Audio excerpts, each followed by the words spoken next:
hot, but I got the reach. Pop, lock, now I'm off the leash. Mic drop, I ain't gotta preach. I just do what comes natural. 5-star, everything I see. Live large, no apology. Take charge, no one can compete. I just do what comes natural.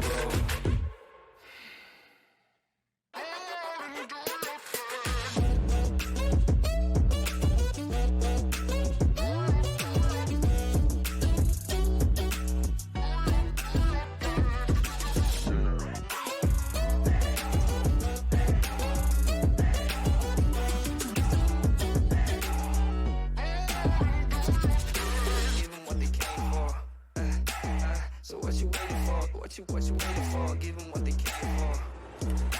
This is what they came for. Do your thing.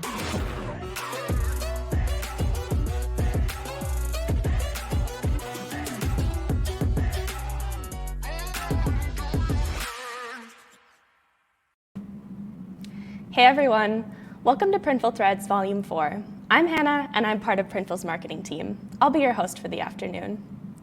Printful Threads is Printful's very own online conference series. Each conference is dedicated to a different topic, like digital marketing or how to start your own business.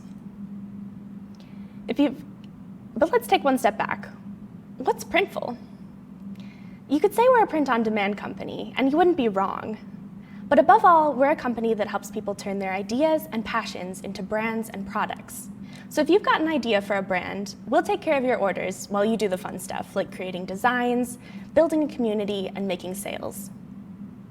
If you've joined previous editions of Threads, welcome back. And if it's your first time here with us, we hope you'll become a regular. Make sure to stay tuned on social media for future conferences, and you can also check out our YouTube channel for previous ones.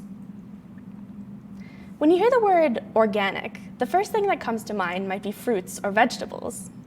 But today we're going to be talking about organic marketing, which you can think of as providing the nutrients that your business needs to grow.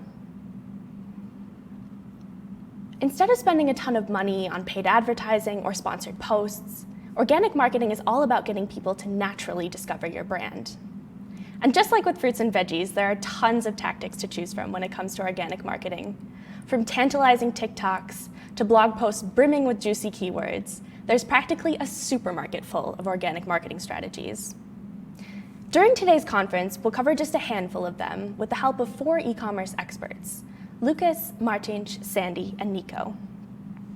They have a wide range of experience, from building communities on TikTok and Instagram to helping companies use data to reach their ideal audiences.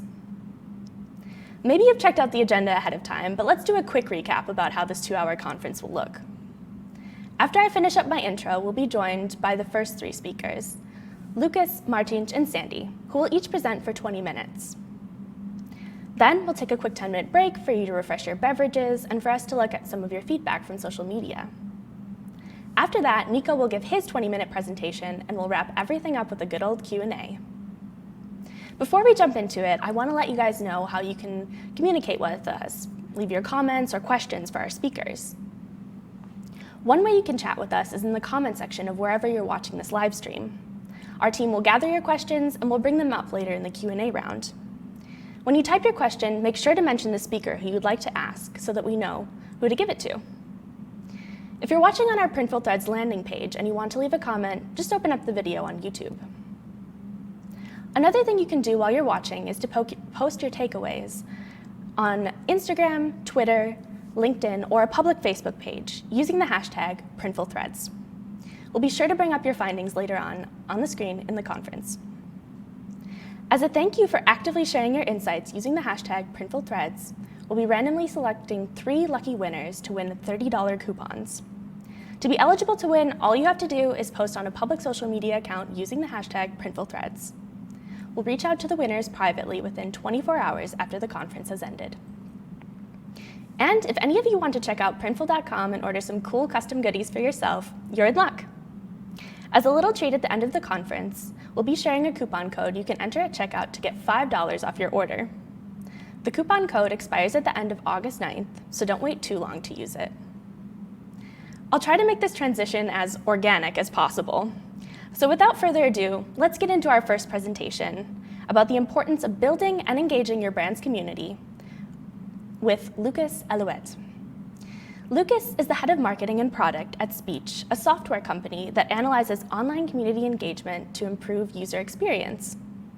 He also teaches at Barcelona-based business school ESEI, so he's more than ready to put on his instructor hat and share his insights with you.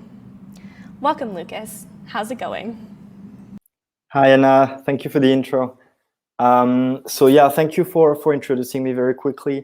So today we're going to look into understanding the importance of the brand community. But before even that, I think I owe you a little presentation of myself. So about me, I'm French. I'm based in Barcelona, Spain. I'm 27 years old. And it's been a little bit over 8 years that I'm working in community engagement and community behavior. I've worked for brands between thousands of employees and team of one, principally in e-commerce and higher education. And today I'll be talking to you then about the brand community. Today I'm also the product and marketing head at Speech. And Speech, to explain you quickly what it is, it's a consumer marketing solution. You have the presentation kind of on screen. To put it very simple, it's kind of the traditional loyalty programs you all know, except that instead of rewarding your community for their purchase, you reward them for everything they do for your brand. So it can be pictures on Instagram, engagement on Facebook, purchase, obviously, and a wide range of actions. So this is what we do at Speech, and that's what I do today. I'm also basically the link between our clients and our product team. So I make sure that the market needs are adapted into our product. So before we start talking about the importance of community, something that I've found is very important to understand first is what is a community and what is a brand community. A community, as you may know, is basically a group of people that have the same interest or kind of something in particular that they all share.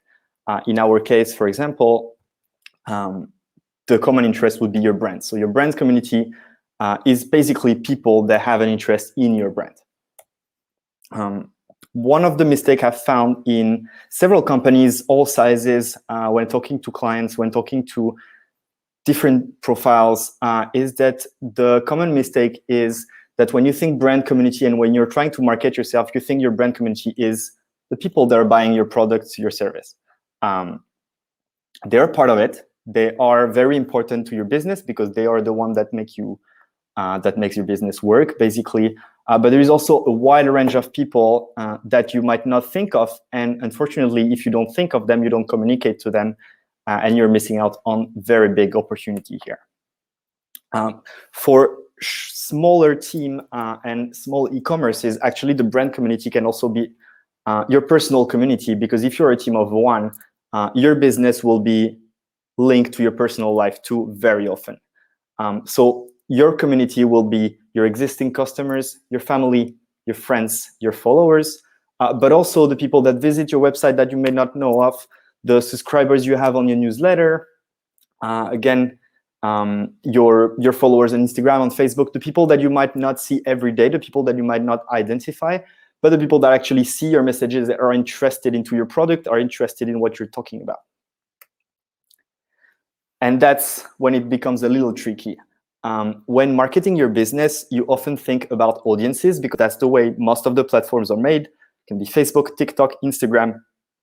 And we tend to focus into sharing our message to the people we want to share it to.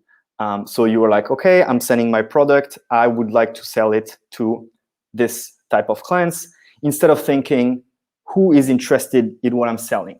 Your community is actually the people that are interested in the message you're sharing and the product you're selling.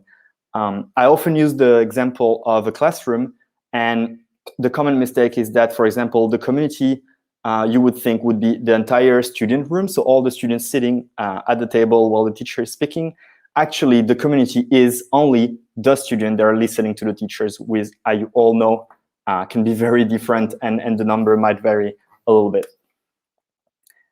And again, you might think, okay, that's cool. All those people are part of my community. I might know them, I might not know them. But if they're not my customers, they're not buying from me. If they're not buying from me, they're not as important for my business. And that's where it becomes very important to make some adjustment. And why? To understand the importance of your brand community. So why understanding the brand community? So your people, let's call them, the people that are interested into your product, into your message, they engage with your content. So they are the ones that go onto your Facebook, your Instagram, your TikTok, that leave that comment, that also might like your post, share your post, do the simple action, leave a 5-star review, these type of things. They produce content when they buy product from you, or even without buying product from you. They share visuals on Instagram, they share TikTok video. They feel like they belong to your community. They feel like they belong to the rest of the people that are actually getting your product. And those people, they defend your brand, they advocate it. So those people, when they go out and someone talks to them about a specific product and they know that you are doing the same, they will be the people that share, hey, I know this brand and they're doing this. So they publicly talk about your brand, they recommend your brand, and they do it because they want to. It's not that you're not asking them to do anything, they just want to because they're interested in your brand.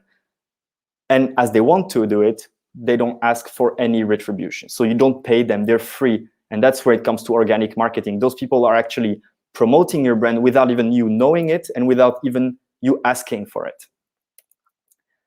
Just a little quick catch up on the numbers. As the Nielsen study says, 84% of the people that they interview say that they would consider more a referral or recommendation when it comes from a friend. So when people buy more when the recommendation or when someone talks to them, and that someone will be in their own community. So those are the people that are extending your community. For example, I am part of your community. I talk to my friend about your product, then that person becomes also part of your community, and that's how you grow it. 97% of online buyers read reviews before they make a purchase. Those reviews are made by your brand community. So it's very important to understand who is your brand community, but also understand what they want, who they are, mainly because those are the people that will leave the message that your community and audience in that case will be reached for. And 2/3 of customers spend more on brands to which they're loyal, and this is the whole point of it. The better you know your brand community, the more sales you're going to make, and you're going to build loyalty for your brand. So again, your brand community is your business. They are the people that make you live. They recommend, they engage, they produce, they buy, they give their opinion. Those are the people that make your business not only just a website with product, but a brand that is alive and working. So how to leverage this community, how to leverage the power of these people that you have around you. The first, and I think all my fellow presenters today, we're all going to probably repeat the same thing. Create conversation, talk to them. It sounds very simple, but on your day-to-day, you might be busy with your product, your marketing. Even if Printful is taking care of the rest, you still have a busy life, and the conversation is still something very important. That's something you need to implement. When I say conversation, it can be an email when someone reaches out to support. It can be responding to a comment on Facebook, on Instagram. It can also be, you've seen that you've been tagged on an Instagram story, an Instagram post, just leaving a message. This is how you create a connection between you and your community. This is how you get them. You can reward them for their day-to-day activities, not only their purchase. When I was saying what we do at Speech, that's something we like to promote. Don't only focus on rewarding your customer because they are customers. That's the whole point. They're already buying. They're the people that buy from you. So don't reward them only for the fact that they are doing what they're supposed to do, but reward them for all the little thing they do that makes your business alive. So when someone likes your comment, just give them something. When someone posts a picture, just give them something. It will cost you at the very beginning, but it will allow you to create this brand community, this very important community that will make your business grow. So reward them. When I say reward them, it can be rewarded through, obviously, incentives, but it can be rewarded through just giving them importance, a shout out, for example. So again, give them importance, share their content. When someone posts a picture of you, just reshare it. It doesn't cost anything. You might not like the picture. It doesn't look professional, but it's authentic, and it's done by your community. Publicly acknowledge them. People like to be important. That's human nature. We all like to be on the spotlight, or most of us at least. So when someone do something for you, just reward them by showing them that you know them and that you know their importance. Someone, I don't know, send you an email on support and just reply, okay, thanks for the support, that's amazing, love your brand. Just give them a shout out on social media right after. Just like, hey, our client is happy, look at this. Just give them the importance and it will help you build your brand and have a better image to your audience. Use the knowledge, and that's something very crucial that we might focus on the first three most of the time when we understand what is a brand community. It's like, okay, I'll create conversation now. I'm doing the rewards. I'm giving the importance. I'm sharing content. I'm doing social media. I'm doing loyalty. All right, but what do you learn from this? All those people that are actually generating content for you, they're generating engagement for you, they're building your brand for you, they're also sharing their data with you by doing so. So they're sharing who they are, they're sharing what they want, what they like, they're sharing where they are. So all this data, it's basically your own personal, let's say, pool of information that you can use just to grow even more your community and grow even more your business. So now that you know that most of your clients are women in their 30s, for example, in Europe, this is where it becomes important that when next time you develop your product, well, you might develop them for this segment of people because you already know these are the people that are interested in your product. These are the people that are part of your community. You can also ask them what they want. Those people are here for you. They like your brand. They like what you're saying. They're buying your product. They're already engaged with you. So just ask them, make them feel that they belong where they are. So this will help you reach out better to all those people. And the better you reach out to this community that you now identified and engage, the more this community will grow and grow and grow, because each person, each individual that is part of your community also has a community on his own. And that community can be easily reached thanks to that person. So give them importance and use the knowledge, use what you know about them to reach even more people. So what we can do, and this is more the action. What can you do today after the talk? What can you implement in your business? Very simple. First, optimize ads. Some of you might be doing paid. I know today we're here for organic marketing, but organic marketing can be used into generating even better paid marketing. So if you're doing this, Facebook, TikTok, Instagram, they all have really great tools about lookalike audience, which is basically what you're doing when you understand your community, is that you're taking a knowledge, something that you know about, you're knowing that your customers are these people, you have their information, you have their emails, you have their name, you have their age, you have everything about them, and create lookalike of these people. These lookalike will be even more accurate and even better because you're not reaching out to all your clients. Now you're reaching out to, in the pool of the whole community, the people that actually matters the most. Reuse the UGC, create authentic, customer-centric campaigns.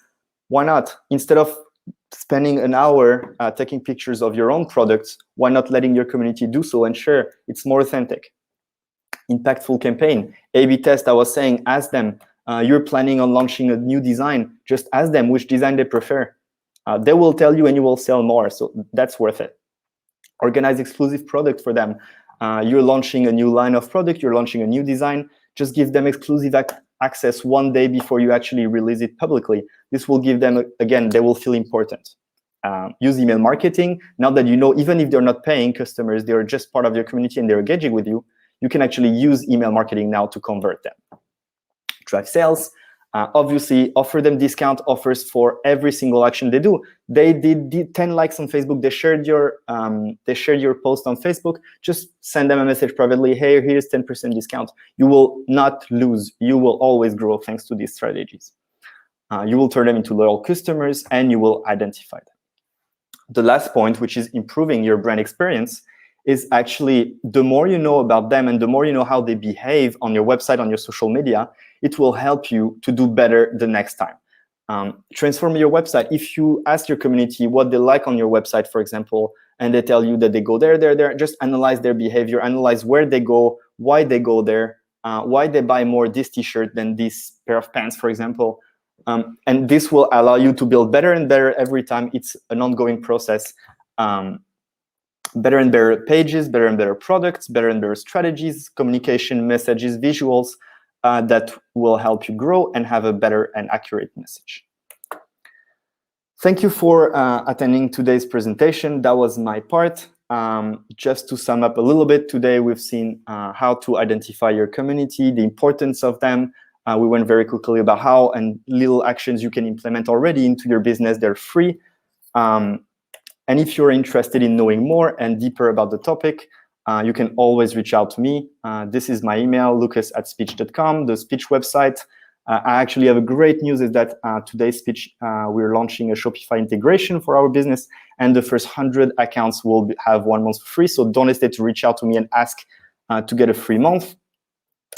And we're also organizing an e-commerce and digital marketing summit in September, which will welcome over 500 attendees, brands like Printful, for example, but also Sephora, L'Oreal, large e-commerces that will share their experience with us.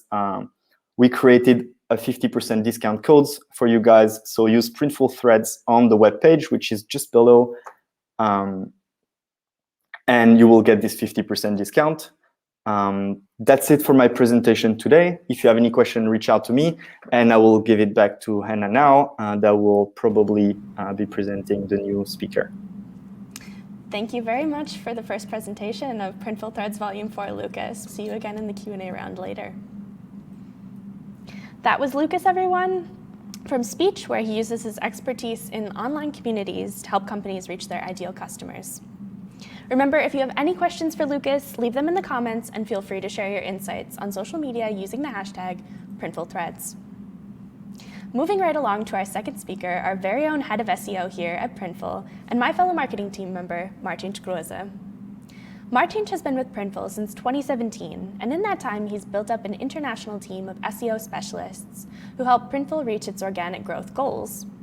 Simply put, he and his SEO specialists make sure that our content reaches your eyes whenever you search for anything print on demand or e-commerce related.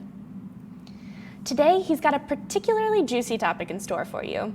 He's going to share the top SEO mistakes to avoid when trying to boost your brand's visibility. Hey there, Martin. It's great to have you here with us. Take it away whenever you're ready. Thank you for the introduction, and it's truly a pleasure to be here and have this opportunity to speak to all of you at Printful Threads. So today I'd like to speak to you about what I consider to be some of the top SEO mistakes and the do's and don'ts of e-commerce SEO. But before we get into it, let me give you a brief introduction about myself. So, as Hannah already mentioned, my name's Martins and I'm the head of SEO at Printful. I'm 31 years old and I've spent the last 6 years of my life dedicating it to SEO, and I'm planning to continue doing so. And I've spent the last 4 years working for Printful, growing the in-house SEO team, developing SEO strategies, and making sure that visitors such as you can find our content online in Google and other search engines. And one thing that I've learned in my years at Printful is that it's never just about SEO. Just like Lucas previously mentioned, brand plays a big role, and SEO is just one of the many things that needs to be considered when you're planning a marketing strategy. Because just like nothing grows in vacuum, SEO can't exist on its own, but at the same time, it's also a great marketing strategy that can work on its own as the main strategy if you implement it correctly, and it can work great as a supporting strategy for other tactics and strategies that you move in the forefront. Because one of the things that maybe isn't all that known with regards to SEO is that many times it's actually the branded keywords that generate the biggest part of organic traffic. So if you're building a brand community, making sure that your website is optimized and your pages can be found with the correct keywords can also help all of the traffic coming to your site by people who are looking for your specific brand. Nonetheless, if I was asked what is the number one mistake that I see people doing with regards to SEO, my answer would be simple. It's not doing SEO. And seriously, if you're not doing SEO, you should be doing SEO. And I'm not just saying that because I'm head of SEO and I'm passionate about what I do. I'm saying it because I believe that it is truly a very cost-effective marketing strategy that works great on its own together with other strategies. And largely that's because SEO gives you the opportunity to make sure that your content is available and users can find it at the exact moment when they are actually looking for it in Google and other search engines. Now, expanding on the number one mistake, the number two mistake that I've seen a lot of online stores and businesses do is leaving SEO for later, which I believe is just as harmful or not the best of things to do, because one thing you need to understand is that SEO is a long-term game and it takes a lot of time to see results, especially when your website is new, you're just starting off. Organic traffic will not be growing instantly overnight. It will take time to start seeing visitors. It will take time to start growing revenue. And because of that, you need to start planning well ahead of time. And the other thing to remember is that there's always more work that can be done with regards to SEO. There's always room for improvement. There's new things that you can do, and there's things that you can do to improve whatever you've done in the past as well. And more importantly, if you're postponing doing SEO for later, another thing that you're ultimately doing is you're creating extra work that might build up your technical debt, and you're also putting yourself in the risk of having to do things twice, which just puts an extra strain on your resources, which might already be very thin, given that you're starting off and you're trying to do as much as possible in many different directions at the same time.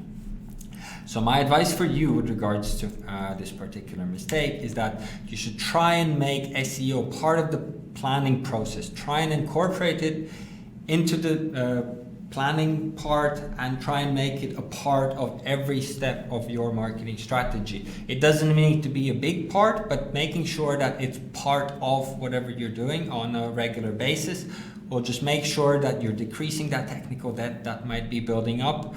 You'll be decreasing the amount of work that you will need to be doing later, and you'll start seeing results sooner. Now, moving on to number three, the third mistake that I've seen people do is not taking care of SEO basics that aren't all that complicated. Because of lack of time, I'm not going to be going into all of the basic SEO things. There's a lot of resources that you can look into to find out more about these. But ultimately, my advice to you would be that to learn SEO 101 and make sure that you cover the basics. Make sure that covering these basics is part of your strategy and part of the process. And as part of this SEO 101 process, the one thing you need to try and do as early as possible is make sure that you do a keyword research and you find keywords that are relevant to your niche and that are relevant with regards to search intent for what it is that you're offering. And one way of doing that is by creating unique content tailored to your specific keywords. Now, the third mistake with regards to basic SEO that I've seen a lot of stores do is not creating enough unique content. And with regards to this particular point, the cool thing with solutions such as Printful, there is a lot of content that we offer, so you pretty much have product descriptions and everything ready to go to be added to your store. And all of this information that we provide is very useful because a lot of it is, for example, technical specs about products which users need to have to make an informed decision about whether or not they want to buy your product. But the thing you need to keep in mind is that all of this information, all of this data is duplicated across multiple pages on your own website if you're using the same product with different designs, and the same content can also be found in other websites. And when it comes to Google and other search engines, they tend to depreciate content which is duplicated. And to combat this, essentially what you should try and do is make sure that you complement your duplicated content, which is necessary for your marketing strategy, necessary for your customers. You need to complement this with unique content, and this unique content can be tailored around the specific niche that you're trying to target with your products or services. And finally, it's not just about the content and just about the keywords when it comes to SEO. Google strives to make content as useful as possible, and part of making it useful is making sure that user experience on your website is optimal. So when thinking about optimizing and taking care of the basics, you also need to take care of basics with regards to performance on your website, because this is going to help not just SEO, but it's also going to help your conversion rates. It's also going to help users' experience on your website, and ultimately help your bottom line.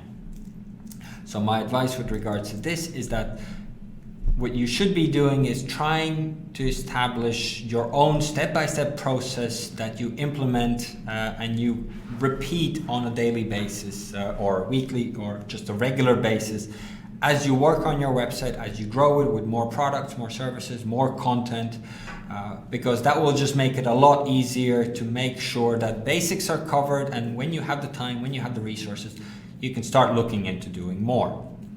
And to do more, one of the things that you also need to make sure you don't forget is setting up tracking. And that's another mistake that I've seen many businesses do.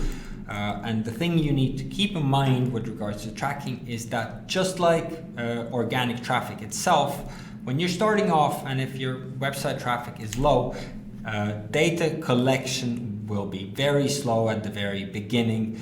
And even if you're using paid ads and other channels to drive traffic, if you're thinking about SEO in particular, that data is useful to understand user engagement, user performance on your website, but it's not very insightful when it comes to understanding what works and doesn't with regards to SEO. To understand what's working for SEO, you need to set up tools that help you get insights about how people find your site, which pages work better, which keywords generate more clicks, and use this information to improve your content. And yeah, because of this, the sooner you set up your tracking, the sooner you will actually start collecting this data, which you can then work with. And the reason why I've added this as one of the top 5 mistakes in my today's list is that setting up basic tools such as Google Analytics or Google Search Console is in fact very easy. It doesn't take a lot of time, it doesn't take a lot of knowledge. All it takes is setting up a few tags on your website. There's a lot of automated solutions to do this, and creating an account with Google Search Console, Google Analytics. Both of these platforms are free. So if you haven't done so already, I recommend that you do that as soon as possible. Because the biggest problem that you might have down the road, if you haven't done it already, is that at one point you will come to the conclusion that it's time to start analyzing. But if you're only going to set up data tracking tools at the moment when you're ready to start analyzing, you're not going to be able to do much, because at that point you will then need to wait until you actually collect enough data to start acting on it. And this data collection will take time. Now that's with regards to setting up. My final mistake that I want to share with you today is regarding the content and the keywords that you choose. And one of the, so more specifically, the mistake that I've seen a lot of businesses do is neglecting user search intent when choosing keywords that they want to focus on. Now, the reason why I've included this is because of what Google wants and the type of content that they prioritize. And ultimately, what Google wants is they want to make sure that the content they serve to users is as useful as possible. And to do this, they try to understand what is the underlying search intent that users have whenever they type a keyword into Google. And they try to understand it by looking at how people interact with the content that is served to them. Do they like it? Do they engage with it? Or do they bounce back to Google and continue searching for the same content? So when you're planning your SEO strategy, the one thing you need to make sure you do is find the right keywords. And finding the right keywords is not just finding keywords that have high search volume. You need to make sure that these keywords also match the content that you're planning to serve for these keywords with regards to the search intent. And a very common example of how this is done incorrectly on many e-commerce stores that I've seen is, for example, doing a keyword research and finding that keywords that begin with the modifier word best are highly popular because people like to search for best print-on-demand services, best camper mugs, etc., etc. So they decide to create products or categories that are called best camper mugs, whatever. And why this is a mistake is because of the search intent. If we think about the user and his intent when he's typing something like best camper mugs, the search intent is such that the user is not yet ready to make a purchase. He doesn't want to see a bunch of different mugs and then just choose which one has the nicest design. If he's typing best camper mugs, he's probably doing research to try and understand what type of mug best suits his needs, his interests, and the type of content that he is most interested in is some form of comparison between different products or services available. And by not serving the correct type and format of content in this instance, ultimately what you're doing is you're creating content that users won't be interested in, and it won't be ranking too well as well. So yeah, to sum up that point, content type and format plays a huge role with regards to relevance of your content to this user's search intent. And the advice that I can give you to make sure that you avoid this mistake is very simple. You can use Google search results to see what already ranks in top positions. You can click on these top ranking results to see what type of content they have, what format are they using, and use this information, use these insights to determine what kind of content you should be creating, especially if you can spot patterns in the top ranking results. That's an indicator that Google clearly knows this is the preferred type of content, and that's what you should be doing, because unless you're reinventing the wheel and trying to offer something that has never been seen or discussed before, most likely you're better off trying to do the same that already works, just adapted to your own specific needs, rather than trying to do something completely different. Now, these are the 5 tips that I've shared from my own experience. In addition to this, I would also like to share with you a few tips from my own experience with SEO, and this is also something that we try to do actively at Printful. So, number 1, what I would recommend you do is you making sure that you optimize both your product pages and your category pages, because the two serve a very different purpose, and for SEO, the type of keywords that you choose for these is also different.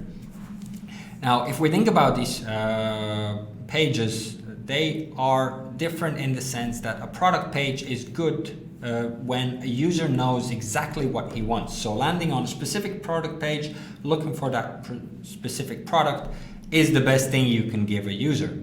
At the same time, if you are trying to use and target keywords that are more generic, they are broader, oftentimes they are in plural form, that's an indicator that users don't actually know what type of product specifically they're looking for.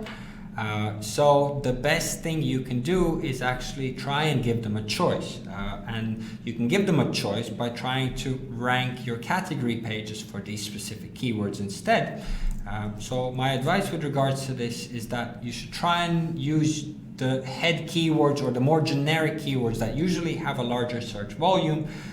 Try and use these for the categories, and at the same time use the long tails, the more specific keywords that refer to a very specific product in your collection. Use these on the product pages, and you can incorporate them in the page type, in the product names, or in the descriptions and other SEO 101 positions. But yes, just kind of think about where you place your keywords and which content you want to target with what type of keywords. And yeah, another advice with regards to this that I have for you is that you shouldn't be trying to compete for the very, very generic keywords, that the ones that aren't even related to your specific niche, largely because these keywords are oftentimes too broad for your content to rank, simply because of who the competitors for those keywords are. When it comes to the most generic keywords, is the huge websites, the corporations, the very large old domain websites with a lot of authority that are trying to rank for them, and they have a lot of resources and time to actually make it happen. So by trying to target these keywords, you're basically kind of setting yourself up to fail, or setting yourself up for a very, very long run until you actually start seeing results. And ultimately, if you think about what's more valuable for you and your business, coming back to the point about search intent, if you focus on keywords that have, let's say, 100 searches per month, and you serve content that will fit 90% of the users who are using these keywords to look for something, you'll be getting 90% of that traffic, so 90 clicks. At the same time, if you're trying to target a keyword that has 1,000 search volume, but at best it might be 5% of these users who are interested in your specific product, even the maths is against you, because in that case you would still be getting some traffic, but you would be getting less traffic from higher search volume keywords than you would be if you would be targeting the more valuable, the more specific keywords related to your specific niche.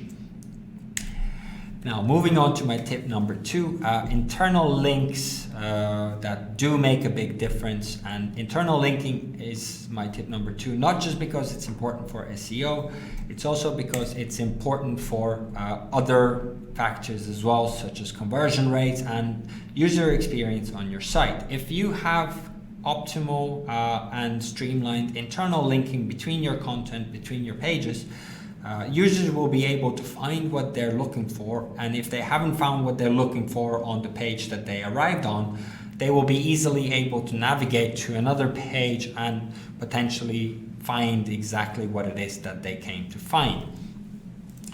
And the other reason why I'm emphasizing this particular point is because it's also very, very important for SEO's ranking factors. So Google uses internal links to try and understand how your content is related and what keywords your content is about.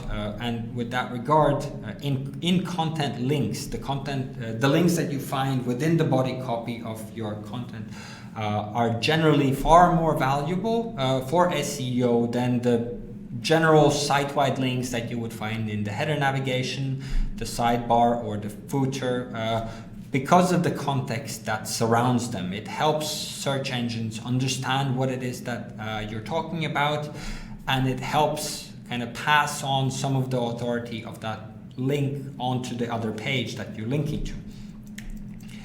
And this linking to other pages, what it does, it essentially helps you build silos of topically related pages, which will ultimately help strengthen your website's overall relevance to a particular topic. So the way Google works is that they look at websites and they try to figure out what areas are these websites experts or authorities in, and they use the content that is found on these websites to determine what are the topics that these websites cover in depth and should deserve to rank for. So using internal links to connect different pages that are related to that same topic will help search engines better understand and find all that different content that you have related to a specific topic. And when it comes to e-commerce, a topic can be even something as simple as a specific theme that you're kind of trying to build within your product catalog.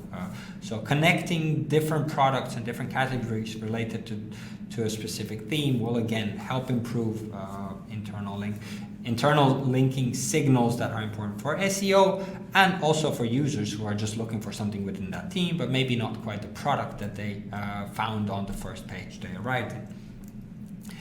And my last point with regards to this tip is you need to remember that there is no hover state on mobile. So to elaborate on this, hover state is the action of moving your mouse over a navigational item, for example, the header menu, and then seeing something happen. Hover state is something that only happens on desktop. And as a result, the thing that I've seen on many websites is that websites build header menus where you have a drop-down menu show up when you hover over a specific item in the header. And then the item in the header itself also serves as a link if you click on it. Now, the thing you need to remember is that there is only one action on mobile devices. You cannot have a hover state with your fingers, so there's only the click, and on mobile, the click will serve as the hover on desktop. So if you click on a link on mobile, it will open up the drop-down.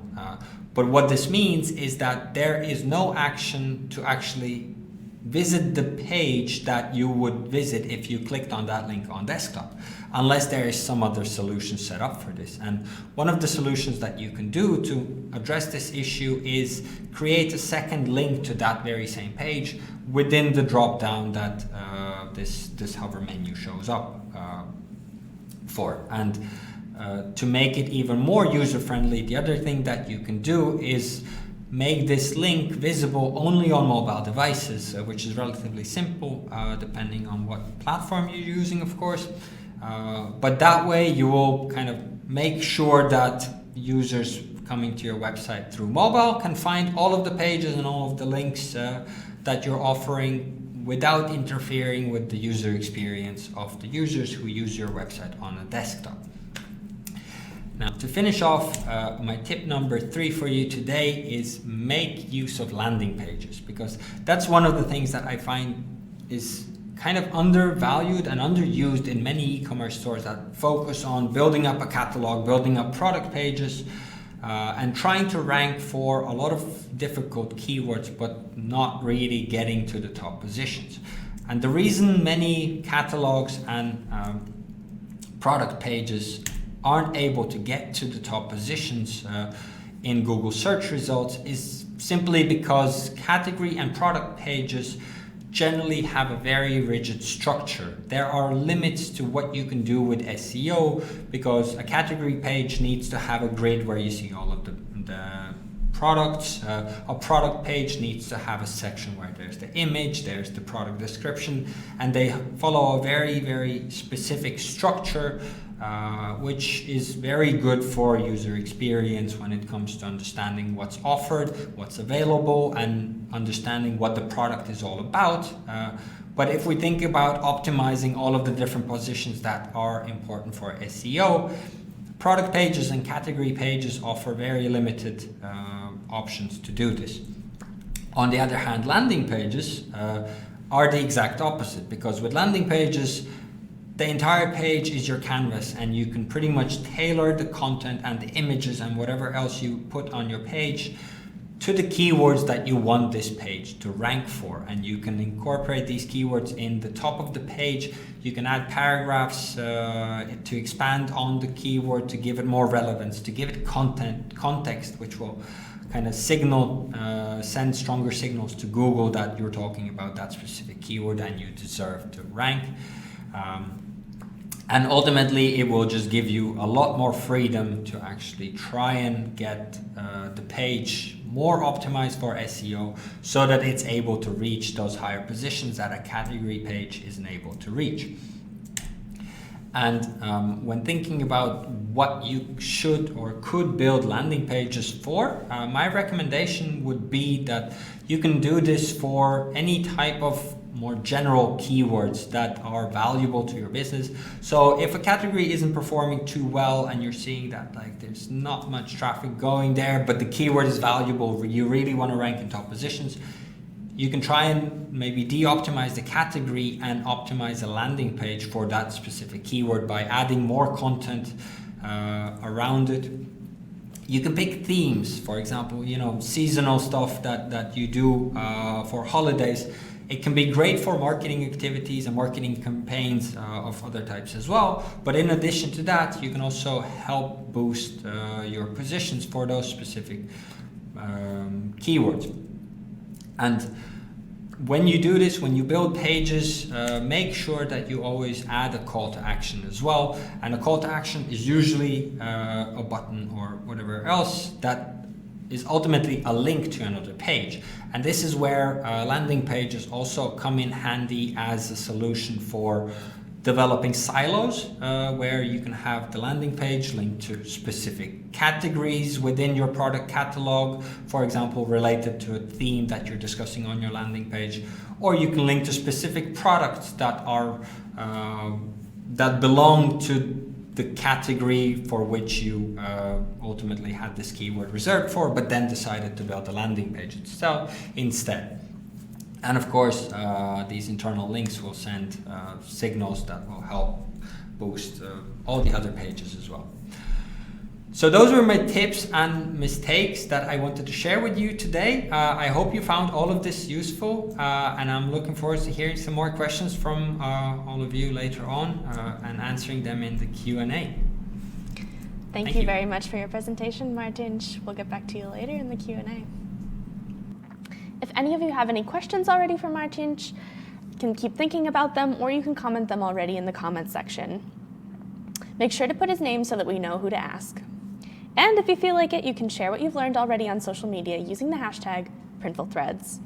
Remember that we'll be randomly selecting 3 lucky winners to get a $30 coupon, so the more comments, the merrier. Now it's time to give it over to Sandy Jandu, who's going to talk about how to be the friend you'd trust in order to grow your community and business. Sandy is a real jack of all trades. She runs the Instagram account Ellie Home, which has over 13,000 followers.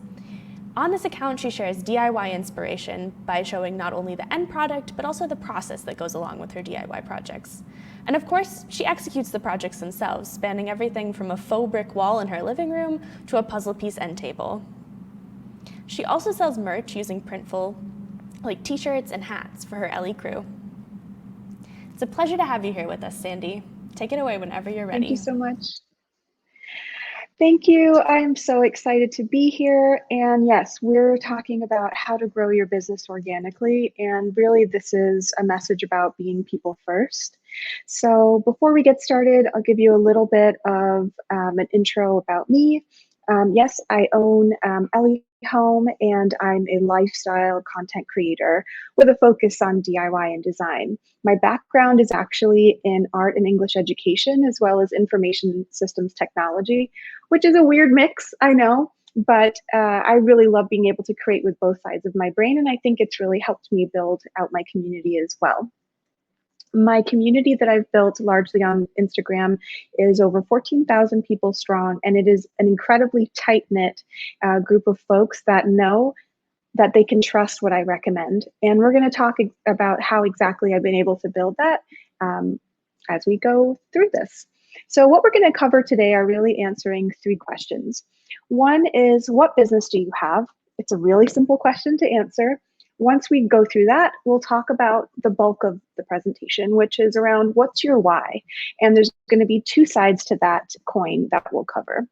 And finally, we'll cover who are your people, because at the end of the day, and I'm going to keep saying this, I'll say this a bunch of times, you're cultivating a community, not a customer. So you really want to keep that in mind, because I'm going to keep saying it. So let's start with looking at your business. What business do you have? Is it product directed or product supplemented? That seems like a really easy question to answer, right? And it should be. So product directed is your primary source of income, the product that you're actually trying to sell. So are you selling your artwork? Are you selling t-shirts and merch or mugs? Is that the primary income stream that's coming in for your business? Or are you product supplemented, meaning that you have your platform, you have your business, and you have products that supplement it? So for example, with my business, I'm a lifestyle content creator, and I inspire people to do projects in their own home. So you can see up here, I've got a couple of my t-shirts that people really love. And I always talk about how people can use these as their paint shirts, or use them when they go out to Home Depot to give them a little bit of courage if they're buying their first power tool. So the products actually supplement the message that I'm trying to get across.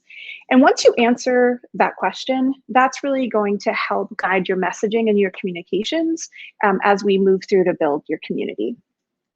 All right, you're still with me? So let's keep going. So the bulk of what we're looking at is, what is your why? What is your business purpose? Because your purpose is actually not what you're selling, right?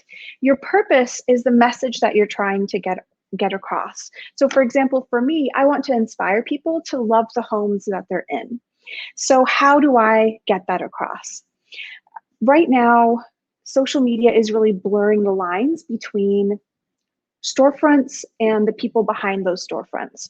So you really need to think about how you can inject yourself into the content that you're creating or the messages that you're sending in order to get, grow your community in return. So my business purpose, if it's really to inspire people to love their homes, then I'm going to be thinking about how I can create content and how I can create merchandise that will support that message. But in addition, that's not all I talk about. I also talk about my interests because my community is really interested in what I have to say and what I'm interested in. Just like you're making friends, as a kid at the playground, you want to know what what your friends are interested in. So you have to think about what your interests are and figure out what of those you're comfortable sharing on social media.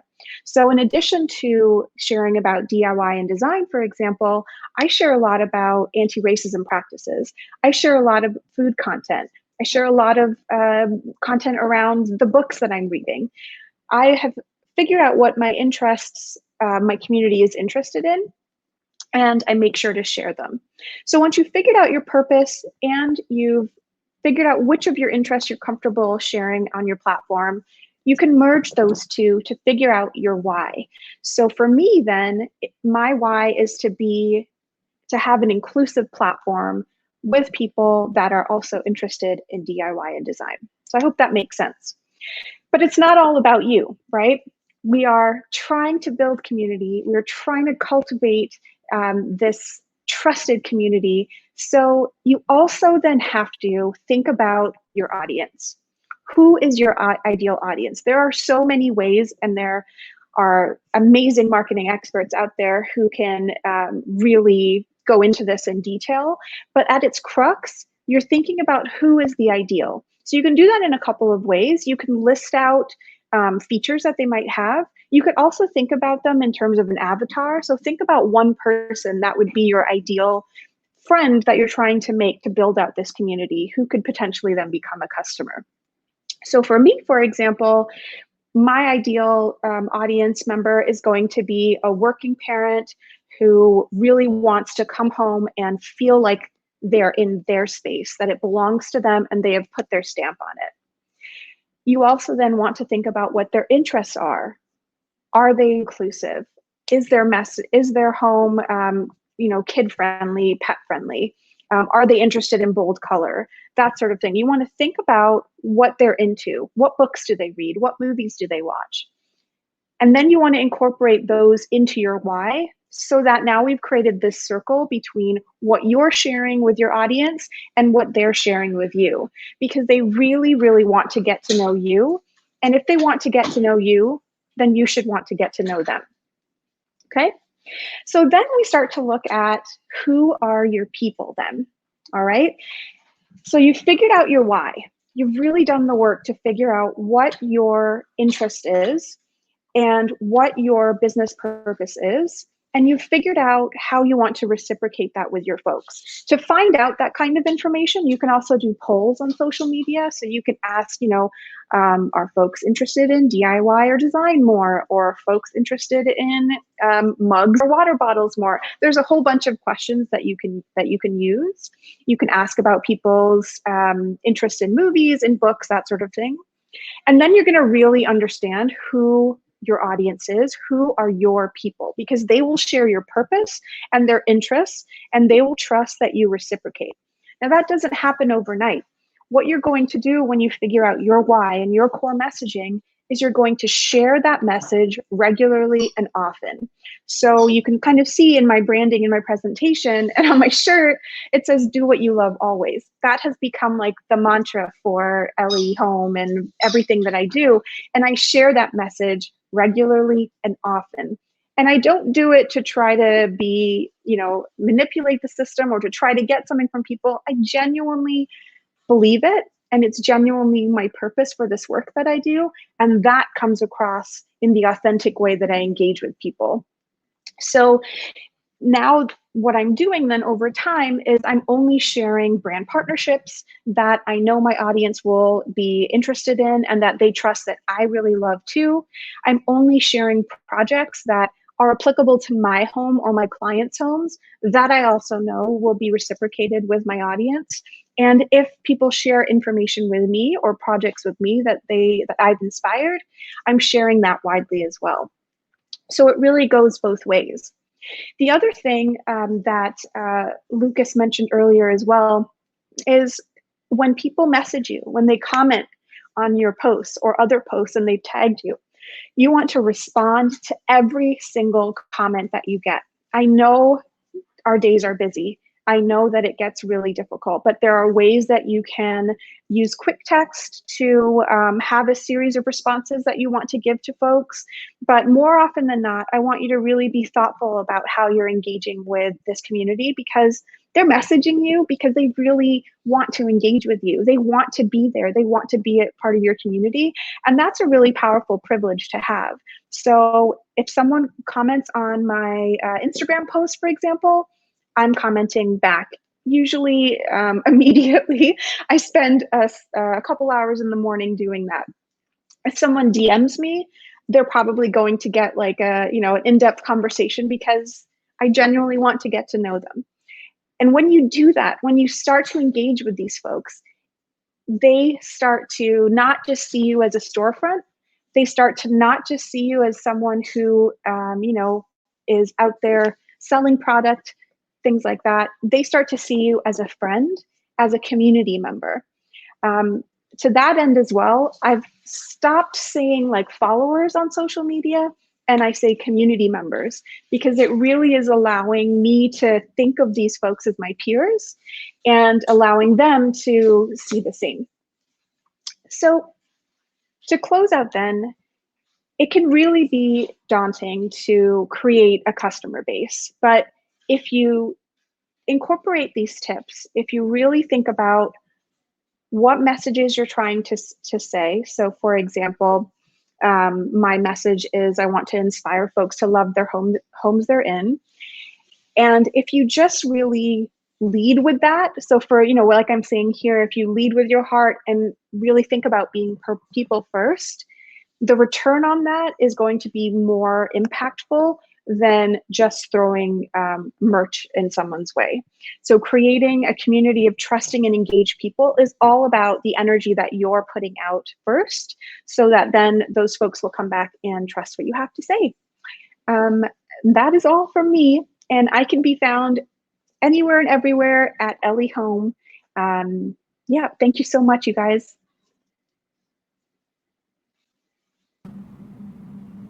Thank you so much for your presentation, Sandy. That was very insightful Thank and you. very thorough. Yes. Awesome. So leave your questions for Sandy in the comments below as per usual, and don't forget to mention that they're for her. You can also go ahead and share your takeaways on social media like Instagram, Twitter, Facebook, or otherwise using the hashtag Printful Threads. It's time now for a 10-minute break for you to refresh some beverages, maybe grab a snack. Might I recommend some fruits and vegetables that are in season where you're at? Or maybe something a little less healthy. When we get back, we'll take a look at what you guys have been sharing on social media so far.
Welcome back, everyone. I hope you're feeling refreshed and you've got some drinks and snacks for the remainder of our presentations and Q&A. You might have noticed that we're running a little bit ahead of schedule, but not to worry, that means that we have a longer time for the Q&A at the end.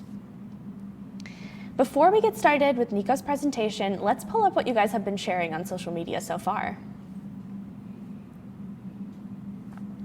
It looks like we've got a lot of first-time business owners or people who are just getting started with Printful or are planning to get started, to which I say, excellent. Hopefully this conference will give you guys the inspiration that you need to take that first step. And if you're a seasoned business owner, we hope you're also learning a lot. Yeah, and definitely reward your brand community for their engagement, not only their purchases. Great takeaway. We heard that both from Sandy and from Lucas. And last but not least, we've got this amazing furry friend who seems to be tuning in and hopefully is learning a lot about organic marketing as well on Instagram. Awesome. Thank you guys so much for sharing your takeaways. You can keep doing so, and remember that 3 lucky winners will get $30 coupons for using the hashtag Printful Threads on social media. So last but not least, we've got just enough time for Nico Rojas, social media consultant, brand strategist, and budding TikTok star. Nico's been working for about 6 years on brand strategy and marketing strategy, but it's only taken him 4 months to grow a captive audience of over 100,000 followers on TikTok. We even tried to get him to condense his presentation down into a 1-minute video, but it turns out that what he had to say was just too detailed for that. Welcome, Nico. We can't wait to hear what you have to say about crushing it on TikTok and reaching your ideal audience. Thank you so much for that lovely introduction. I'm excited to be here and be able to share with you how to crush it on TikTok and reach your ideal audience. A little bit about me, like you mentioned, I've been working with brands for over 6 years, helping them stand out online and grow an audience online. Without further ado, let's get into the presentation. So first and foremost, why TikTok? Well, TikTok, the obvious reason, it has insane organic reach. It's the first time ever that somebody's able to post their very first video and get over 1 million views. The second thing is that it's the relevant platform. It's the platform in which everyone is on, right? This is the one that everybody's using for that same reason. It's the spotlight effect, that you can get on there and essentially be exposed to an insane amount of people at one time, right? And essentially you just don't know when that's going to happen. The next thing is that the content on TikTok is evergreen, right? You can post a video today and in 12 months that same video could still be trending, right? Or a different video that didn't perform so well could then boost up 12 months from now, right? The last reason is because the content that you create on TikTok, you can then repurpose that and use that and share it on other platforms like Instagram, Facebook, and Snapchat, and even YouTube, right? So how does TikTok work? Well, it's pretty simple, actually. Everybody gets on the For You page, right? It's the For You page is sort of like the discoverability feature of TikTok, right? That's how your content gets discovered. So if you post a video, you're definitely going to be discovered by a certain number of people, and usually that number is around 100, right? And then based on the metrics of those first 100 people, that determines whether it gets pushed to more people, to 500, 1,000, and so on, right? So the For You page is not universal. Every For You page is different. It's unique to you. So the app learns about the type of content that you like, about the type of content that you engage with, and based on that, it shows you content that's relevant to what you are used to interacting with and what you enjoy, right? Hashtags are used to categorize your TikTok videos. So when you use hashtags, you want to make sure that they're relevant to the content, because that's how the app is going to understand and learn that your content is geared to a specific niche or to a specific group of people. The next thing is captions on TikTok. Well, they're short, right? So that's another way that TikTok understands the type of content you're putting out. So keep your content, your captions short. They're not like Instagram where you can put a whole paragraph, or on Facebook. Here it's like a 1 to 2 sentences. But that's the basics of how TikTok works. Let's talk about trends, right? So what are trends? Well, trends come in different forms. They come in forms of challenges, they come in forms of songs, hashtags, and even filters. And sometimes a trend can be composed of multiple of these things, right? They can be all four together, right? So as you see, you probably recognize this image on here. It went viral, basically for the use of an action. The person was riding on a skateboard, drinking some juice, but also singing a song, and that formed a trend, right? So utilize trends that are relevant to your brand and that fit your brand, but you can use either a specific challenge or you can get involved in a trend that utilizes all four of these different types of trends. And that way your video has a better chance of reaching more people. So let's talk about how you crush it on TikTok, right? So consistency is key. Like I said, the first few videos could absolutely do amazing, but at the same time, they could not, right? So it's important that you stay consistent, that you try and you test, because you have to give the app the opportunity to learn about your content, to learn about the type of content that you're putting out there. So you want to make sure your video lengths are nice and short. TikTok started as a platform with short form video. Now it's migrated to like up to 3 minutes long. But again, the nature of the platform is still there, that is short form. So you want to keep your videos short and form while you're testing, while you're, finding out what works for you and what doesn't work for you. Then I would move on to longer format video once you've established an audience and use that longer format to nurture that audience and build that community. You can use video replies. So on TikTok, you have the ability to reply to your audience's comments using videos. This is a great way to get them involved, to build your community and essentially engage your audience. Now, of course, if you don't know what to post one day, because on TikTok content is evergreen, you can post the same video and it'll be shown to a different batch of people, right? And sometimes a video that you post a second time performs better than it did the first time. So those are kind of like the basic rules of how you can crush it on TikTok. Let's talk about content strategy, right? So when it comes to your content strategy, you want to make sure you have some goals. You want to set some goals. You want to have some milestones, some indicators that let you know that you're on the right track, right? So for example, if you're trying to grow your audience, you want to set a milestone of, okay, I'm going to post 1 to 2 times a day, or even 1 to 2 times a week, whatever that is. But as long as you're hitting that milestone, you know you're on the right track. The next thing is you want to have content pillars, right? So I have this diagram here on the right-hand side. Basically, it says your content should be right in between what you want to say and what your audience is interested in, right? So this is where you're going to have to do some audience research, understand your audience. And a great way to do that is to do some competitive research, some competitive analysis, and see what other accounts are putting out there and how are people reacting to that type of content, and then kind of go off from there. The next thing, should you post more or should you post higher quality? Well, at the beginning, I would recommend you post more so that you can learn to see what is resonating and what is not resonating, right? And then as you are consistently putting out content, you're going to start to learn also about your content, and you're going to start basically owning in on your content creation process, and your content is ultimately going to become better.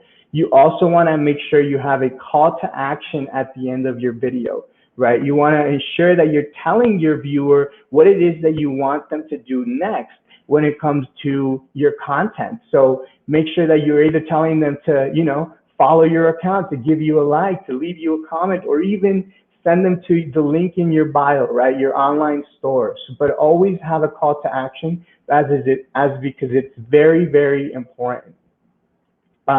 So your TikTok viral checklist. First things first, you want to capture their attention. So the first second is crucial. You want to make sure you grab their attention. And once you grab your attention, you want to hook them in and keep them interested. That's where the first sentence comes in. Whether it's a hook on like a little sentence or headline that you add overlay on the video, or it's something that you say, but whatever it is, you want to make sure you grab their attention. Next, you want to give them what they came for. So you want to deliver that value, right? And of course, take out what you don't need. Sometimes, you know, because of how we put out our content, we think a certain way, but really it can be considered uninteresting to somebody else. So take out what you don't need, simplify your content, and make it super understandable. Make it so that everybody understands what your content is and that they get your content within the first few seconds.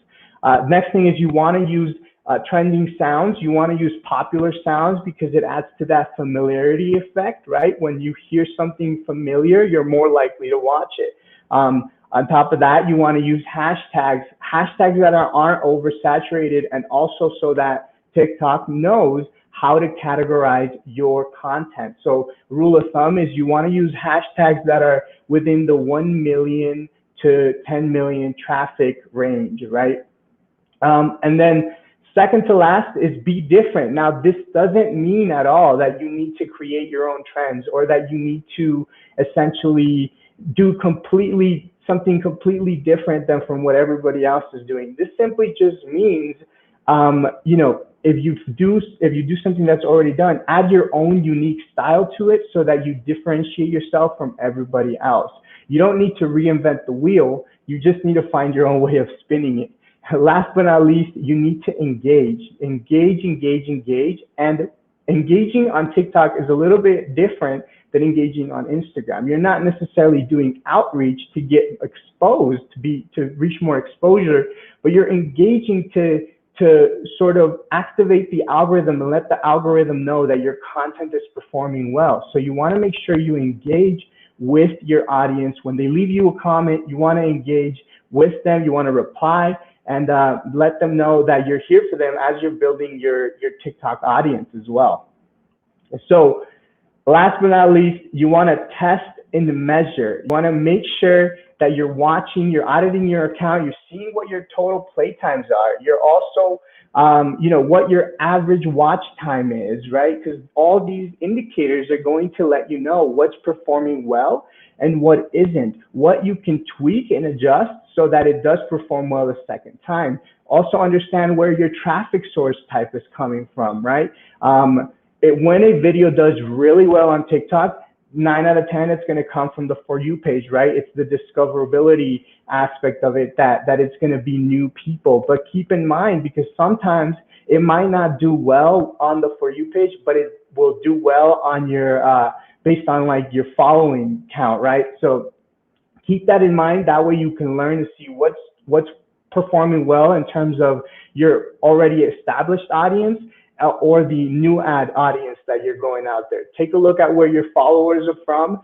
right? One of the things that I noticed for me is that I was getting a lot of traffic from all over the world. So then I started implementing captions into my videos so that I can make sure that, you know, maybe they could, if they don't speak, if English isn't their first language, then they could pause it and read it, right? So understanding who your audience is and where they're coming from is essential. And that's basically it in a nutshell. Thank you so much for allowing me to share this with you. I hope, you know, you take the information and you implement it and you can go out and crush it. Thank you so much, Nico, for your presentation. That was the final presentation of Printful Threads. But it's not time to close your laptop just yet. We've still got the Q&A round in store for you with the questions you asked on social media. All right, it's time to get everybody back up on the screen. Let's see your lovely faces. All right, there we all are. Okay, I'm gonna start the Q&A round off with a question that's open-ended for anyone. And it's, how do you start your community? What are the first steps you should take, and maybe the best social media platform for that? Sandy, do you have any tips, perhaps? I mean, Instagram was perfect for me, but I think now, if someone was starting now, I would actually say to start with TikTok, because, like Nico has alluded to, I mean, if you set things up right, the ability to grow there is exponential. And the community on TikTok is more honest and more authentic than like any other social platform that I've seen.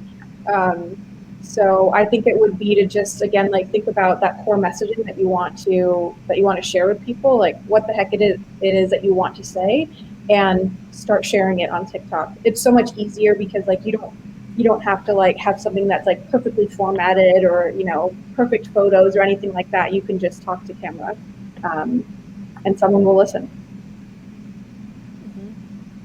I was just going to add to it actually, and I'm going towards Sandy's comment right now. I think TikTok is a great way to start the community and to start getting the reach and the visibility for the brand, because of what Nico explained, that you can get literally millions of views on your first video. So it's a great tool for awareness. I would say though, not to forget to select wisely the platform you're on, and maybe TikTok might be great for awareness, but I don't think today TikTok is ready yet to be like a social commerce platform. So I don't see people buying yet that much on TikTok. But you can switch them and use the TikTok basically to like send them towards a Facebook page, an Instagram page, which then basically once you have this big community of, I don't know, hundreds, thousands, millions of people following your brand, you can just retarget them and get them to buy your products. Absolutely. So while we're on the topic of TikTok, Nico, we had a question. If you're not a part of Gen Z, do you think that you can still crush it on TikTok? And what are your sort of tips for maybe some slightly older people who want to get involved on this platform? Absolutely. I definitely think that you could still crush it on TikTok. I mean, I don't think I'm considered Gen Z myself. I'm 25 years old, soon to be 26. So I definitely think that you could still crush it on TikTok. In terms of how you do it, it is the popular platform. Usually when somebody starts, when a platform becomes popular, it's usually taken over by the younger generations. And then as marketers or as business people, we see where the attention is, and then slowly that older crowd starts, driving towards that same platform. So nowadays, I think we are seeing more of an older group on TikTok as well. So I definitely think that if you're not part of the Gen Z, there's still a big opportunity to be successful on TikTok. I've seen it firsthand. Yeah, I'm 40 and I'm obsessed with TikTok, so I'll just lay that out right now. That you don't have to be a youngin' to really use it as a platform.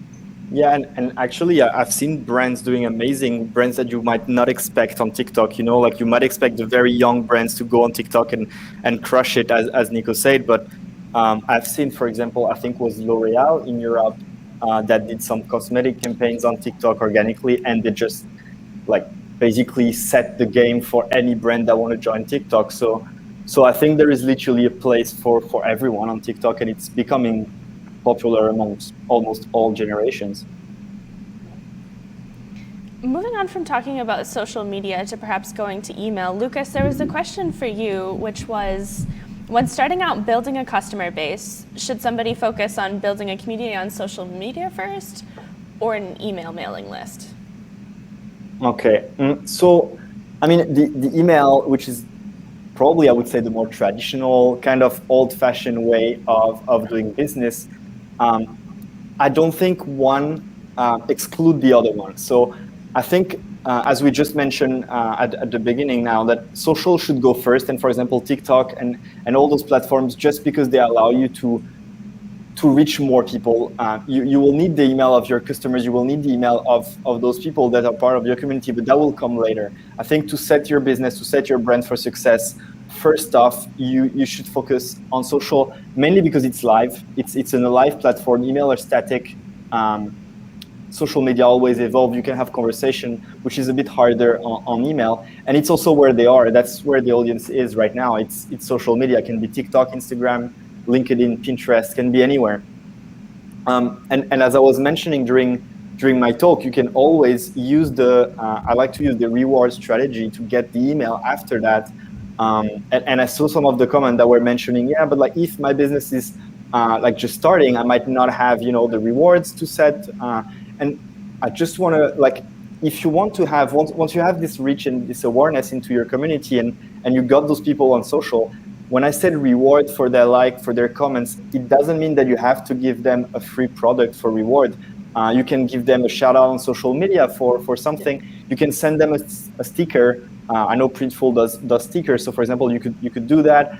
There's millions of ways you can reward the community with not always material stuff, but also just little gesture that makes it worth it for them and for you. Sandy was mentioning about responding to every single comment. For me, that's also considered a reward because you are rewarding them for their engagement. You're just creating a conversation with them. So yeah, definitely, I would say start with social. Social is where you should be anyway. Select wisely the platform you're on. Build your community there, and when you reach your objective, hundreds, thousands of followers, then it's time to convert them and to get them into your brand and with their email. But don't rush it. Even if I'm like, for a lot of people, time is crucial, and you want to get your sales fast, you want to grow fast. I think you should first focus on growing this kind of organic, and maybe Martin Ruiz will go on my side when I say that the more those people will interact with your brand on social media, the more they will create content for you, the more they will engage on comments, the better it is for the SEO, because I believe that will also have a great impact on your business. No, definitely, and that's maybe one thing with social media is that as far as direct impact on SEO through linking, this is something that Google has kind of depreciated a lot, largely because social media has been abused for SEO purposes in the past. For example, with all the many different like and share to win a scooter campaigns and stuff like that, where you get a link which supposedly should indicate that you have quality content, but ultimately that's not what you're getting that link from on social media. So Google has kind of dropped the value of this part of social media, but at the same time, the thing that you're referring to, engagement on social media, is still a very important factor that Google looks at, and they value the fact that there is engagement going on with your brand, with your website, maybe through that social media account or anything else. And because of this, it kind of makes them also realize that, like, hey, there's things going on with your website, like we should be paying attention to. We should be giving you a chance to see if you deserve to rank in top positions, because getting a new business to rank as well, like, or as far as like if you have a website and you're trying to get in top positions goes, it's usually the case that you start off by kind of ranking for a lot of keywords, and then Google tries to just drop you for all of the ones that you're not relevant for. But trying to rank for all of these keywords, like, signals such as social media engagement, is very helpful to actually encourage this kind of action from Google as well. Also, just to add on top of that, when focusing on social media, I just like to put myself as a customer also, and that's something that I think everyone should do. And if today I'm receiving an email from a brand directly into my inbox, and then I cannot find them on social media, because obviously that's the first thing I'm going to do is I'm going to Instagram them, I'm going to TikTok, Facebook, I'm going to look for them, I'm going to see the content, and I don't find them, or I find them but with little or no engagement or following, then I'm not responding to that email. But if first I get to know them, I get to get a trust and the authenticity of the brand and the feel of the brand, and then I get an email from that brand, I'm way more likely to interact, to engage, and to buy as an end goal anyway. I love that so much, because that's exactly what people do, and that's like what I was talking about with, how do you build trust? Well, people are your customers, your community is going to come check you out. They're going to come see what, the face behind the brand. I also wanted to share, Lucas, what you were saying about rewards. Like, they don't have to be something that you purchase to share. There's also digital rewards that you can give. I follow artists who regularly, weekly, will share like digital wallpapers that you can screenshot and use for your phone. So it's something that, and I do it too. I'll put like the logo on a story wallpaper, and people will grab it for their phone. So there's ways to like create stuff that is really easy for you to put together. It doesn't cost anything, and yet you're still rewarding this community for being there. Yeah, I like the digital fact that you just mentioned. I was actually just this week working with a client that I can't mention, obviously, but on their rewarding strategy. It's very large brand, and the first thing they said when working on their reward was like, hey, why don't we offer like phone background and like digital assets to make behind presentations when you talk on on Zoom or on Google Meet and this type of things. And I believe they will be the first rewards to be taken by their community, because that's just easy and people love it. Absolutely. Awesome. Sandy, this is a question that we got for you. Do you think people who buy your products just to support you or your community will become your long-term buyers? So I don't think that would happen automatically, right? Because especially if I'm selling a t-shirt that has this logo, someone's probably not going to buy the same t-shirt for themselves, right? So I think there would be two factors. If they know it's good quality, which I know it is because I'm using Printful to create the shirt, that's going to be like a notch in my favor, because they're going to come back and buy a different shirt knowing that it's the same quality. But the other thing is that I think it's got to be on us as the brand, as the creators, to make sure we're always being creative and delivering more. So I'm not going to have, just my set 5 t-shirts, for example, and that's it. I'm never going to look at them again. It's up to me to provide new materials and new merch that they would then want to come back and get. So far it's working. So yeah. Excellent. Okay, Martinj, this one's for you. Could you speak for a few minutes about differences and correlations between keywords and search intent? Sure, would be happy to. So yeah, as I mentioned already in my presentation, basically with Google nowadays, they're not just interested in trying to match keywords with pages that have these keywords on them. It's all about understanding what content is actually desired by the user. And with regards to search intent in particular, there's a lot of resources and a lot of theories around it, but I think the one thing that, if you're building your website, the one thing that you need to keep in mind is sort of the concept of having different types of search intent, which ultimately determine what type of content users will be looking for. And there's a relatively easy way to kind of figure out what type of content is expected by just looking at the keywords. So if we think about the types, we can kind of generalize that there are 4 types of search intents. And I think a resource that I read in Ahrefs kind of defined them as informational, navigational, transactional, and commercial investigation. And to some extent, they're also tied in with the marketing funnel, where you kind of go through the stages until you decide to purchase. But kind of breaking down these types, if we think about the informational type of search intent, that's ultimately all of the keywords that users use to look for information. And when they use these keywords, they're not looking for products, they're not looking to buy, they want information. And in these instances, it's the long form content or comparison of different things, but it's the long form content that people are most interested in. And these are generally the kind of keywords that you would see the question modifiers in front, like how, why, where, which.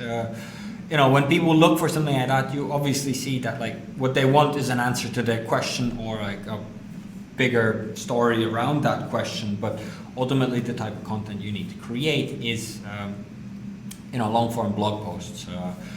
And the other thing that I think is also important to note is that the navigational type keywords, these are sometimes keywords that people think will generate a lot of traffic when you kind of try to rank for a competitor's name by, let's say, mentioning their brand on your store.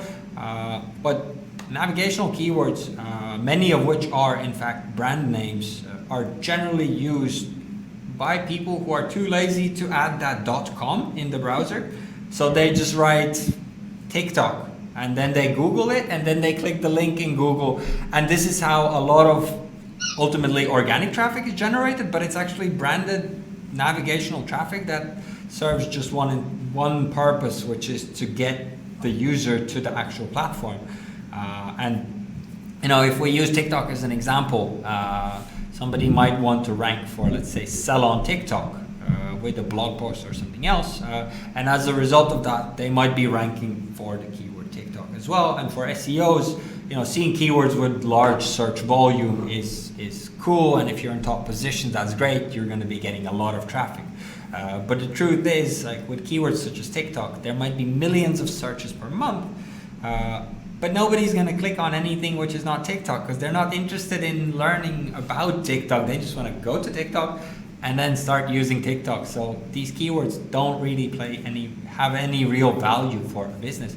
And the really valuable ones for e-commerce are the ones that are within the transactional sphere. So all of the ones that people use to specifically look for products. So oftentimes there's a modifier like online or cheap or near me, stuff like that next to these keywords. And these are the indicators that these keywords are kind of used to find where they can get a product. So if you're developing a website and you're trying to understand which keywords drive traffic to your site, which ones are more valuable, if you see that there's a lot of keywords with modifiers such as online, buy, coupon, order, purchase, cheap, price, stuff like that, these are the keywords that are used primarily by users who are already determined to make a purchase. They just need to find where to do it. So these are the ones that you should be prioritizing because if we think about the marketing funnel, they are at the very bottom of the marketing funnel where the user is already ready to make that purchase. So you just need to kind of give him the opportunity to do so. And the other most valuable set of keywords is the one that's in the commercial investigation, because this is, the kind of keywords, like I mentioned before, the ones that have modifiers such as best or reviews, things like that, because users who use these are kind of in the decision-making process. They might be interested in a specific product, but they're not sure which one is the one that they're most interested in. So the keyword is not fit for a product page or a specific category page unless you're actually comparing different products on that page. But that doesn't mean that you cannot build content that fits these keywords on your site to generate extra traffic that's coming not just from your product and your category pages. But to do that, you need to kind of make sure that you fit the content type, and that's more generally like some kind of comparison of products and services. So this is, about the search intent types. Understanding what the correct type is all about looking at Google. And one thing is looking at patterns, so trying to spot what type of pages appear most often in top results. But in addition to that, you can also look at just what Google is offering, because this is where it's a bit of a dilemma for SEOs. Ultimately, we try to be in all of those Google promoted featured snippets, they're called, and kind of have our content promoted there. But at the same time, that can kind of backfire, because what Google is ultimately doing is they're trying to answer users' questions without having them directed away from Google. So that, kind of having your website appear on a featured snippet where it answers a question in Google is great. It's like a small advertisement, but if you've answered the question right spot on, they're not gonna come to your site because they got what they wanted right there in Google. So it's a challenge, but it's definitely worth paying attention to, simply because getting it right can help you get traffic. Getting it wrong will just mean you've spent time and effort without the desired result. Excellent. Thank you for that in-depth explanation. If we have time at the end, we might get back to you for some beginner SEO resources, but otherwise we'll have all of Martin's favorite resources linked in the comments on YouTube. Yeah. We're going to head back to Nico for a second. We had a question, what if your ideal audience isn't on TikTok? And what if they're shrinking away from social media in general? How can you still reach them?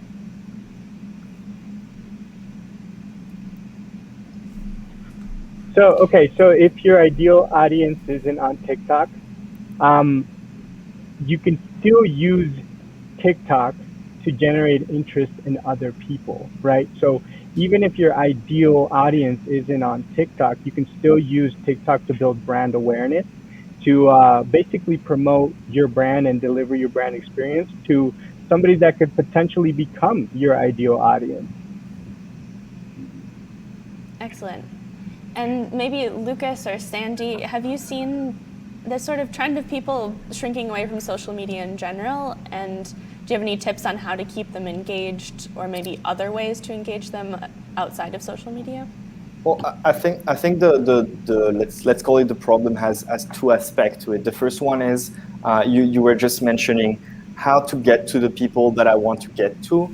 If they're not on TikTok. If they're not on TikTok and your brand is on TikTok, maybe they're not the people you want to reach out to. First of all, if you decided that TikTok was the right platform for your business, then there is two options. Or your desired audience and your actual community, so the people that want to hear from you, are on TikTok. If they're not, you might have chosen the wrong platform. Because you shouldn't, I think, go towards where you want to communicate and to whom you want to communicate, but maybe thinking, where do the people want to hear from me, and who, like, what platform do they use? So thinking about it the other way, just think about what they want instead of thinking what you want. And that goes the same for SEO, for the search intent that Martin was talking about. We can't direct people. We can't tell them where to go or what to do. We just have to go where they are and tell them what they want to hear. So I think that's a big one. And Nico was mentioning also that the videos on TikTok, you can reuse them everywhere. So if those people are not on TikTok, you can always use TikTok for the awareness and reuse that video on Instagram if they are more present on Instagram, for example. Like that, you only create one content and reach them on two different platforms. So I think, yeah, that there is two aspects to it. There is the aspect of maybe it's the wrong platform for you, and maybe it's the wrong audience. Maybe you haven't really found who is interested in your product yet, and that means you just need to try to understand better your community. The second is reuse the content and get to talk to them where they are and where they actually interact. And that's where, like, understanding your audience, I think, becomes more important as well. So, like, understanding what time of day, what day of the week that your community is engaging with social, and then on what platforms are doing that. So more and more, what I've been, like, modeling for my community is I sign off on most weekends, and then I'm hearing from people like, oh, okay, I don't have to be on social media every day. I can also set a limit. So I think that's more the norm that we're seeing. I think it would be very unlikely to see the masses like cut out social altogether. So that's why it becomes really important to see, okay, the bulk of my folks are really active on Thursday nights. So maybe that's the day that I'm going to start doing like a weekly tip or a weekly something, you know. You have to kind of look to see the, you know, in-app stats of what's possible. Yeah, I don't see people moving away from social media, at least masses, yet. I think it becomes kind of the normal of everyday life for everyone. You might move away from one platform, but I don't think it would be moving away. It would basically be migrating to another one. If today I stop using Instagram, I might go to TikTok. If today I stop using Facebook, I might use LinkedIn. It's just, there is always a balance between different platforms. We've seen it when I think it was Clubhouse that started. They kind of make a lot of shade, like all the other ones were a bit scared. And today, those people that went on Clubhouse, they already migrated to a different platform, to Twitter. So it's always moving around. And that's where, as Sandy said, you need to understand when and where your community is. Absolutely. So Lucas, you had mentioned sort of telling people what they wanted to hear. And Sandy, we got a question for you. What if you lose followers by talking about your interests? I actually think that that's not a bad thing. So I think as a social media creator, you know, especially starting out, I got caught up in the numbers. And my community relative to like my peers in this space is very small. And I realize that that's okay, because what's more important is your engagement with that community. So you're more likely to have a more successful business with fewer members in your community if they're more highly engaged. So the numbers don't matter so much as the relationship that you're building. So for example, every time I talk about anti-racism or supporting queer persons, my followers just go, ooh. And that's okay, because what we're doing is we're tightening up that community. We're tightening up the interests that our community shares. And that's just going to lead to a higher engagement, which then will lead to, better sales and networking down the line. Yeah, if I can bounce on that again, as Sandy said, there is probably topic that even if they really matters to you, like for example, Sandy said, when you talk about racism, it drops. There is 2 points. First off, maybe you're not interested in then having these people around, because at the end of the day, if they're not interested in what you say and like there is no common interest, then they're actually not part of your community even. So they have nothing to do there. Second, there is also a way for your brand to learn from that. And maybe it's not the topic you're talking about, but maybe it's the way you talk about it. Maybe it's the approach you have. So there is a lot of like ways to learn about what works, what doesn't. But I agree with Sandy, like your follower count decreasing is not a big issue. Obviously, if tomorrow you lose 50% of your audience, that might be a real issue. But again, I think you can literally just take it from life as it is, without even thinking e-commerce, without thinking brand. When you have your group of friends and you start doing your thing, the thing you like to do in your life, and you see that you have 2 of your friends in this group that are moving away from you, it's not a bad thing. It's just that they were not following your interest and following what you wanted to do. So you still have 8, and those 8 will probably spend more time with you then. So same goes with your customers. Maybe you will lose 5 out of 10 customers, but the 5 that say, they might spend twice as much and compensate for that loss. So I don't think it's a really bad thing. It's more an understanding. It also happens every day, like every platform. If you look at your stats over time, I lose followers every day. I gain followers every day.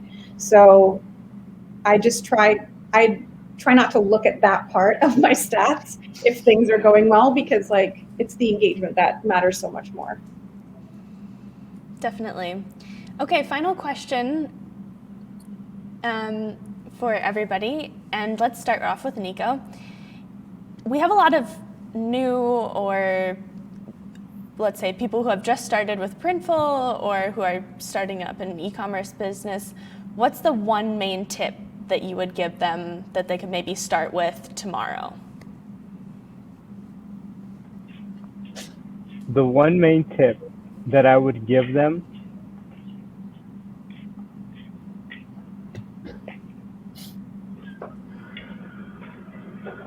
I mean, really the one main tip I would give them is, if they're just starting, to enjoy the journey, because it's going to be a long journey. It's going to be, with a lot of learning curves. And, you might not be able to make your first $1 million within 30 days. If you do, that's awesome. But again, I think the most important thing is to always be learning, implementing new things, and implementing it and applying it to your business strategy. Awesome. Sandy, what tip would you give? My tip would be to experiment, especially if you're using Printful to create your designs, to create your merchandise. It's totally fine to experiment with designs and to experiment with products when you're starting out, because that's how you're going to learn what your community is responding to. So, for example, one of my first designs, you don't see it on my storefront anymore, because as I rolled out smarter designs and learned from what I created, that one was not as successful. So that's really the best way to learn, is just to jump in and experiment. Awesome. Martin? Yeah, so I would probably say that my one tip would be not to give up and keep at it and stay persistent, because just like with SEO, which is a long-term game by definition, when you're starting off, things will be slow, which means that you just need to keep doing it, keep trying, keep looking for things that work, and if you're determined enough, eventually it's going to work out. But oftentimes it doesn't work out because you kind of drop off a bit too soon. So my advice would be not to. And Lucas, any words of wisdom on your side? Well, I mean, to summarize, I think, and that's what I've been talking about since we started. I think focus on the people. You might have the best product in the world, you might not. At the end of the day, without your clients and without your community, you have the best product, but you're just not selling it. So as a starting business, as a starting brand, e-commerce, or whatever you do, any projects that you start, identify who is your community. Identify even inside that community, maybe the team of the top members of that community, the top 10, the people that actually engage, can be even your family, your friends, and use them. Just leverage their power. They will maybe not buy from you, but they will recommend you. They will engage with your brand. They will share what you say. I'll always make fun of, like when you share something on your personal network and you have your mom sharing, your post on Facebook or things like this. Like this is great marketing. This is someone sharing organically your content and sharing to their own community. So yeah, focus on the people, focus on the top members, and again, yeah, it's going to be slow. 99% of people don't make their first million in 30 days. That doesn't happen that much, but it will happen if you do things like you should, and it's just going to take some time and some conversation with your community. Absolutely. Always use the support of your mom. Great, great tip as well. Exactly. Good summary of it. Yes. Okay, that was the final question of the day. So thank you so much, dear speakers, for being here. It was a pleasure to savor the fruits of your labor and to learn from you guys. And thank you to our audience members as well for your comments and questions and for participating so actively. It's always a joy to hear from you. We hope that our speakers gave you some words of inspiration and encouragement that you can take with you for your own business and your life. And it's not too late to post your findings on social media using the hashtag Printful Threads. I promise, it's the last time I'll say it. Don't forget, within the next 24 hours, we'll be picking 3 lucky winners to win a $30 coupon. If you're a winner, you'll get a DM from us on whatever social media platform you used. And as a thank you to everyone watching, you can browse the Printful catalog, play with our free design maker, and order some cool custom goodies for yourself using the coupon code ThreadsVol4. There it is on the screen. All you have to do is enter the code at checkout and you'll get $5 off your order. The coupon expires at the end of August 9th, so you still have a little time to figure out what design you want to get. Be sure to check out the terms and conditions in the YouTube description box. For more marketing tips, you're welcome to check out the Printful website, blog, or YouTube channel. I also highly recommend checking out our brand new Printful Academy courses. We have one that's for beginners, and we also have another one that's dedicated purely to product marketing with some more organic and paid marketing tips. If you finish the courses, you'll also get points which you can exchange for goodies. Same as last time, let's keep this goodbye short and sweet. Thank you so much for joining, and I'll see you next time. Printful's Design Maker is your ultimate free tool for making product designs and mockups. Pick a premium product and design directly on it. Upload your own graphics, or start from scratch with clip art for every occasion and hundreds of unique fonts. Make patterns for all over print products and add vibrant background colors and graphics. Create embroidered designs and instantly see what the finished product will look like. Bring your ideas to life in minutes with Printful's Design Maker.